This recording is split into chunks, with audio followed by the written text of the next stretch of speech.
So we're out here on the Trent Severn system today. We are going up the system, and we're just approaching the Young's Point lock. People who are wishing to go through, in a minute you'll see the what they call the blue line, and boats tie up on the blue line to indicate clearly to the lock staff that they're wanting to go up. There's a light which currently is indicating red.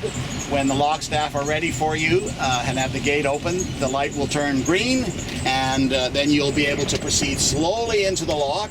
You follow the directions of the lock staff, and you go to the side that they ask you to. In able to accomplish that, we've had both lines and fenders off both sides of the boat today, so that we can react whenever the lock staff give us clear direction as to what they'd like us to do. So we're getting ready now to go into the lock. The lock master is now started to drain the water from the lock, so it'll come down to our level. When that's done, he'll open the gates and give us directions to go in. You'll notice now the red light is flashing, which means they're preparing for us to enter the lock. So we'll need to get ready to go in probably in a couple of minutes. I also have here my lock pass, which this particular one is good for six passes. The system also issues passes for a whole season and single day return passes, and you can buy them as you're going before you go into the lock. You can buy them ahead of time, you know, if you forget and they get you into the lock, you can stop at the top and do the same thing. You can get it right here at this lock station and any other lock station in the system. When we get into the lock, as I indicated, lock staff will tell us which side they will like us to take the boat to. When we get in there, down each wall, you'll see cables, steel cables that are rubber wrapped. And what we will do is we'll take a line from the bow of the boat and a line at the stern of the boat, and we'll go once around a cable at the front and once around the cable at the back. We won't wrap it around and we won't tie, just so we eliminate any problem with the boat potentially getting hung up on the cable. Then the line will be able to go up the cable as the boat rises and when the lock fills, and then when we're coming downstream, that line will be able to drop down as the boat drops down in the lock before we leave. At the front of the lock, we're going to see a sign which is clearly posted. It indicates that the engine needs to be turned off. It indicates that we should probably leave the blower on and that there is no smoking allowed on board, so we should close the hatches and eliminate any sources of flame. So we'll get a shot of that when the lock opens up and we go in. And from there on, we just follow the directions of the lock staff and enjoy the process. So now we'll just proceed slowly into the lock.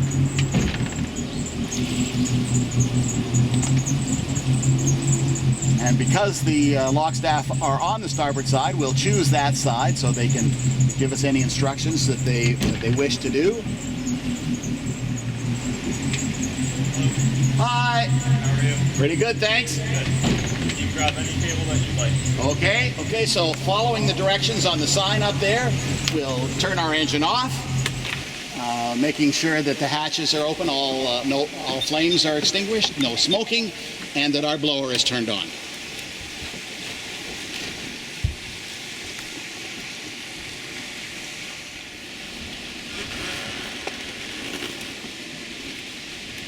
So our lines are wrapped just once around behind the cable. This will allow them to slide up and down freely as the boat rises in the lock. Gates are now closing.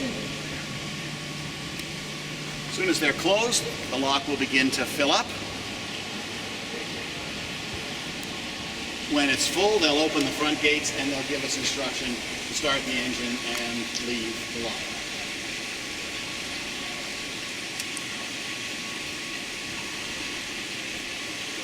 So as you can see, this can be a very simple process to follow.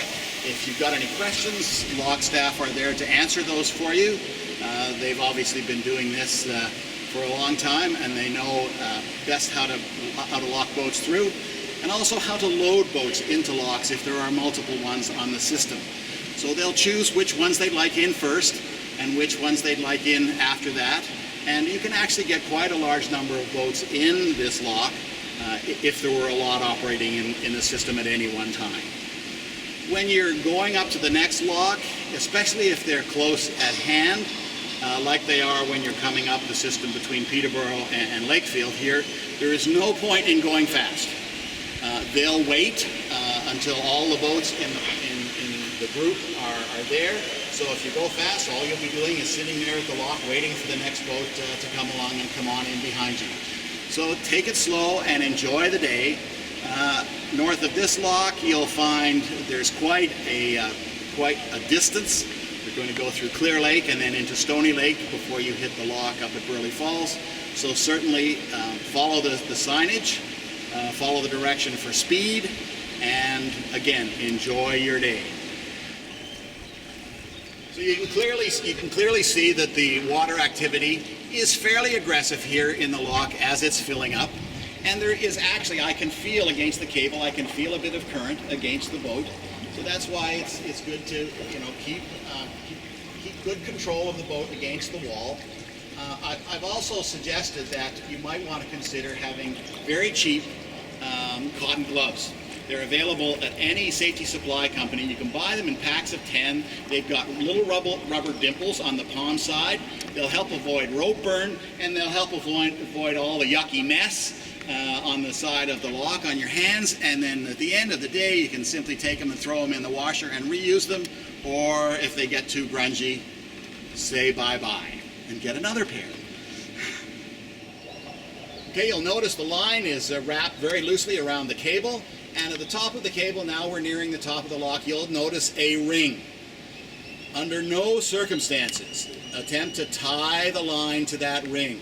When the water drops, it can hang up the side of the boat and you could be in for a very serious capsize. So just do as is indicated here. The line once around the cable, quite lightly, allows you to maintain control and allows free motion of the boat up and down. Someone's pushing on.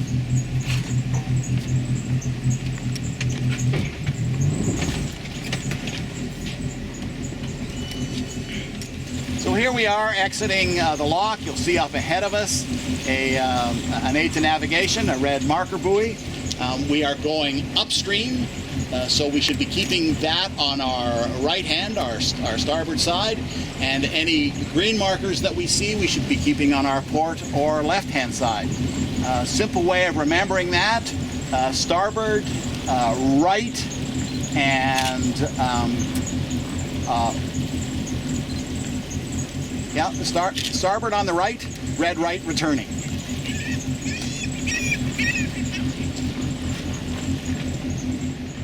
Here we are now approaching the Young's Point lock again, going downward bound, and you will see on our right hand side there's a blue line where we would tie up to indicate clearly to the lock staff that we wanted to come through. In this case, they're already prepared for us, and you can see that the green light is on, indicating that we can proceed slowly into the lock. And we're the only boat in sight, so at this particular point, I will elect to tie up on the right-hand side of the boat and follow any directions that the staff give us. Again, the sign at the front of the lock indicates when we get in there, ignition off, extinguish all open flame, no smoking, and leave your blower on.